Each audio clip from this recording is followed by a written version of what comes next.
నేను ఇంతవరకు ఎక్కడా మాట్లాడలేదు. కానీ ఫస్ట్ టైము పాపం తనతో ఉన్న విషయాన్ని నేనెప్పుడు పెద్దగా దీన్ని బయట ఎక్కువ రాజకీయాలకు ఎక్కువ వాడలేదు.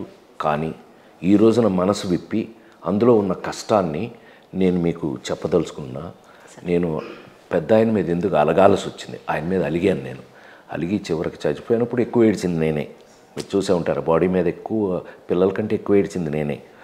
ఎందుకు అనేది ఇవాళ చెప్తున్నాను ఫస్ట్ టైం అండి.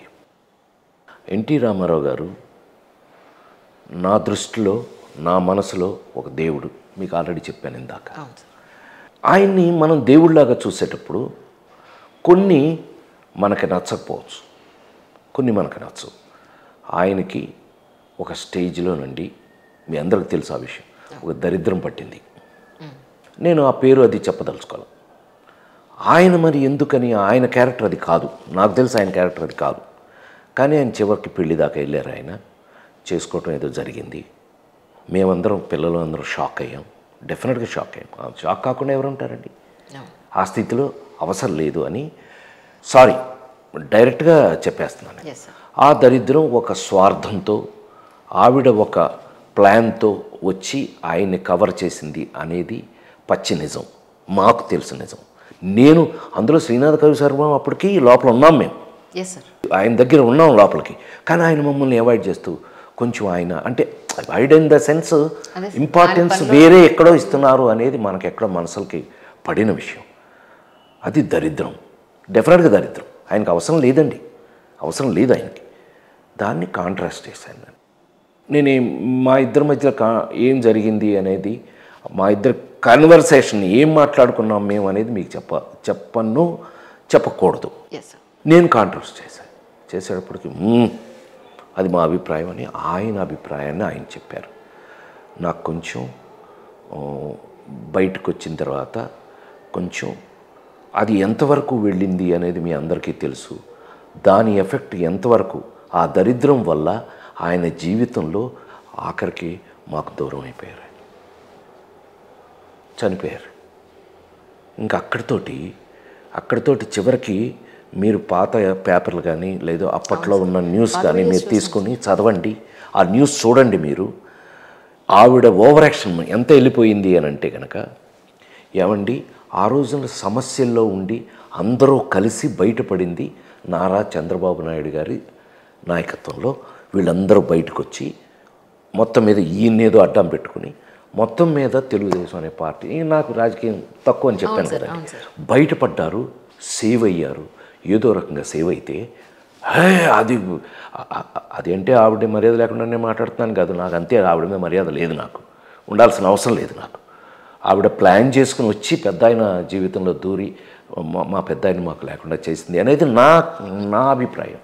అలాంటిది ఆవిడ ఎలక్షన్కి దెబ్బకి, ఆ ఎలక్షన్లో నేను తిరిగి, మీ అందరూ పాత పేపర్లు కావాలంటే చూడండి, ఆవిడకి మీద ఒంటి కాలు మీద లేచి ఆవిడని తొక్కేసిన మెయిన్ ఫ్యాక్టర్స్లో రాజేంద్ర ప్రసాద్ కూడా. ఇది పచ్చి నిజం. మేమందరం కలిసి తొక్కేయాల్సి వచ్చింది. ఎందుకు అనంటే కష్టపడి పెద్ద ఆయన్ని పోగొట్టుకుని మేము చివరికి చంద్రబాబు నాయుడు గారు అనే ఒక పడవ దొరికి మాకు ఆ పడవలో అక్కడి నుంచే చంద్రబాబు గారికి నాకు అటాచ్మెంట్ ఎక్కువ. ఆయన నన్ను అక్కడి నుంచి బాగా చూశారు. నేను ఎట్లా అయితే ఈవిడ మీద ఒంటికాల మీద లేసాను, మనం అందరికీ ప్రజలందరికీ అర్థమయ్యేటట్టు చెప్పాను. నేను ఇమిటేట్ చేసేవాడిని ఎక్కడికి వెళ్ళినా. కొంచెం మనకి యాక్టర్ కదా, మనం టాలెంట్ ఉండేది కదా. సో సీన్లు యాక్ట్ చేసి రకరకాలుగా ప్రజలందరికీ చెప్పి ఏదో నాకు చేతనైనంత. నేను రాజకీయంలో అప్పుడు బహుశా ఎక్కువ తిరిగాను. నేను రాజకీయంలో కొంచెం తిరిగాను, కొంచెం ఆరోగ్యం పాడయ్యేంత తిరిగాము. ఆ తర్వాత ఇక చంద్రబాబు గారు సీఎం అయిపోయారు. ఇక అక్కడి నుంచి ట్రెండ్ మారిపోయింది. Take over. ఒక్కటే చెప్తాను, ఆ రోజు చెప్పిన వాటిలో హైలైట్ ఏంటంటే, ఆవిడ తరఫున చాలామంది వెన్నుపోటు అనేవారు చంద్రబాబు నాయుడు గారిని. అది వెన్నుపోటు కాదు, తిరుగుబాటు అన్న ఏకైక వ్యక్తి రాజేంద్ర ప్రసాద్. రాజకీయం గురించి అది అది నా ఎక్స్పీరియన్స్ అండి.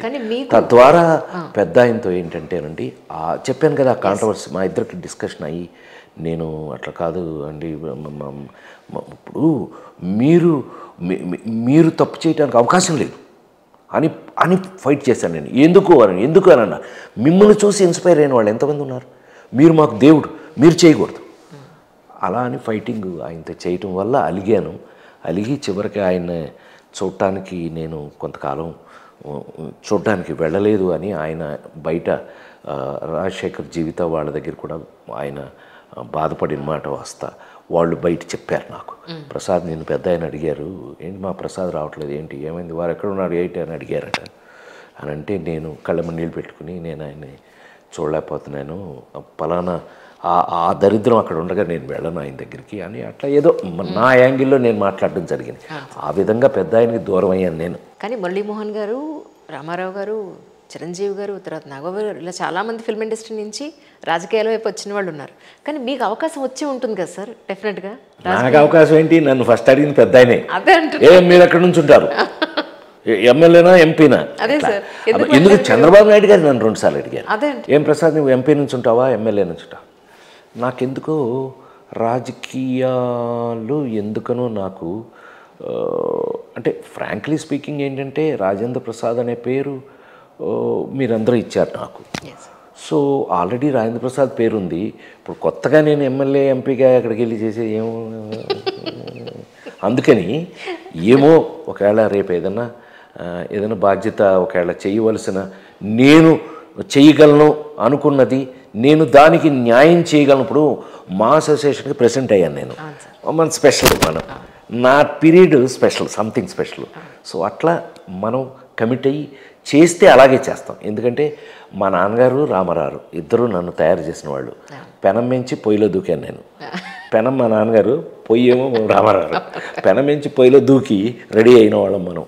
సో ఎక్కడైనా జెన్యూన్గా ఉండి జెన్యూన్గా పనిచేస్తాం కాబట్టి ఆ పైన దేవుడు ఏది మందేది. నేను ఎప్పుడూ ఒకటి నమ్ముతానమ్మాయి నీకు చెప్పాలి, నాకంటే నాకు వచ్చిన అవకాశం గొప్పది. ఆ నలుగురు సినిమా అప్పుడు చెప్పేవాడిని ఎక్కువ ఇది. ఎందుకనంటే మనకు అవకాశాలు ఇచ్చేది దేవుడు. ఆ వచ్చిన అవకాశాన్ని మనం సద్వినియోగపరచుకుంటున్నామా, సరిగ్గా దాన్ని యూజ్ చేసుకుంటున్నామా లేదా అనేది అది మన మీద ఆధారపడింది. నా నమ్మకం అది.